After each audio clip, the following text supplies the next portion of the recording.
Hi, welcome back. In this lesson, of course, we're talking follow-ups some more, and I want to share, what's actually going in those follow-ups and two different ways to approach your follow-ups, two different things to think about as you are writing those follow-ups to your potential clients and customers that are now part of your sales process. So the first thing I want to invite you to think about in this lesson is really looking at your follow-ups and asking yourself, how can I make this specific and how can I make this personal?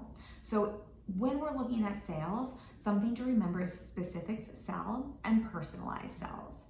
And so if you've just had a sales conversation with someone, you've just got all this wonderful information from them, you just had a chance to get to know them, whether it's that free call or it's that discovery call or consultation call.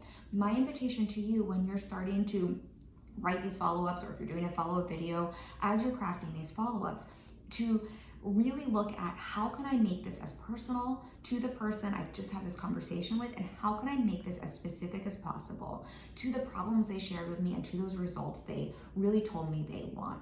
This is really going to help your follow-up stand out and actually facilitate that conversation that helps them move closer towards making that decision, versus just using some copy and paste template that you downloaded from somewhere, or just simply like following up to check in and to see what they've decided. So much more powerful, and think about how that feels on the receiving end when it is personal to you and when it is specific to you.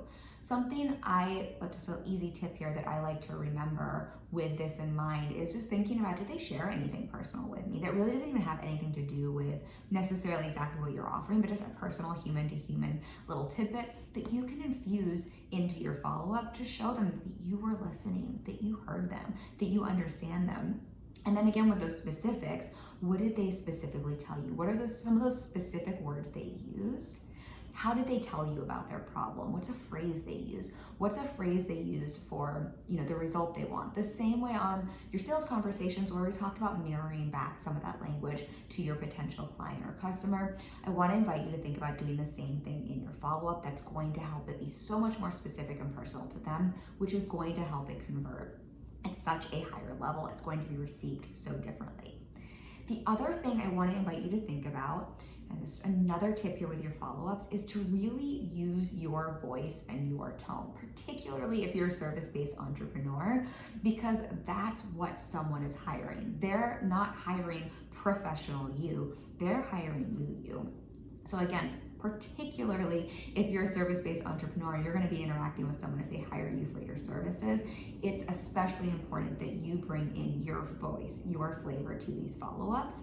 But either way, even if you're selling more something like a product, I really invite you to use your voice and tone in these follow-ups. There's nothing worse than receiving a bland, boring follow-up that feels like someone has downloaded it off the internet, that just feels like someone checked something off a to-do list. That does not convert.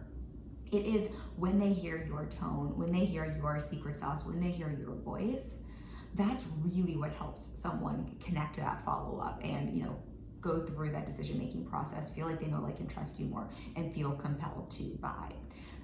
Now, if we're talking service-based entrepreneurs here, if you are a service-based entrepreneur, this is also really helping them understand who you are and what it would be like to work together, which is really important in that decision-making process.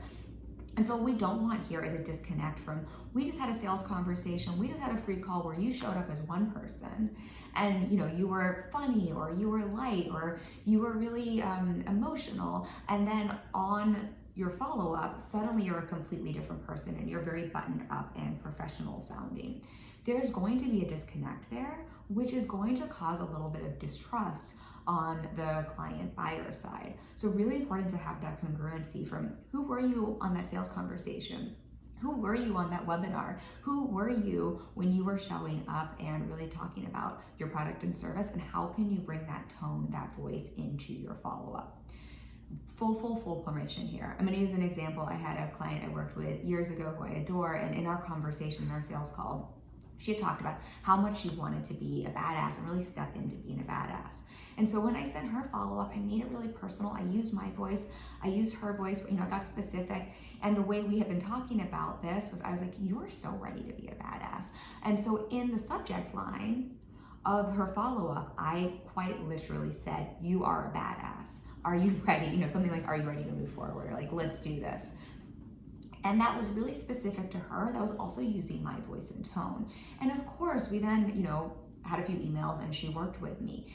But had I not been specific, not made it personal, and not used my own voice and tone, and just been a lot more professional, she might not have become a client. If I had just said something like, hi, I'm following up, I think we'd be great working together. I mean, I don't even know what that would have sounded like because that's just not how I approach business, but there would have probably been a really big disconnect there. She wouldn't have felt heard, seen, and understood. It would have been like, wait, we just had this great call. Why are you such a different person in the email? Did I miss something there? There would have been a lack of congruence, and there's a good chance those follow-ups wouldn't have converted. So really, really important here as you're looking at those follow-ups to look at how can you make them specific, how can you make them personal to the person you're speaking to, and then how can you keep that congruency from those calls and really bring in your voice, your personality, and full permission to break some of the rules if you need to around what is professional, and instead bring more of you and who you were on that call with this potential client into those follow-ups. Okay, hope that's helpful for you, and I will meet you in the next lesson.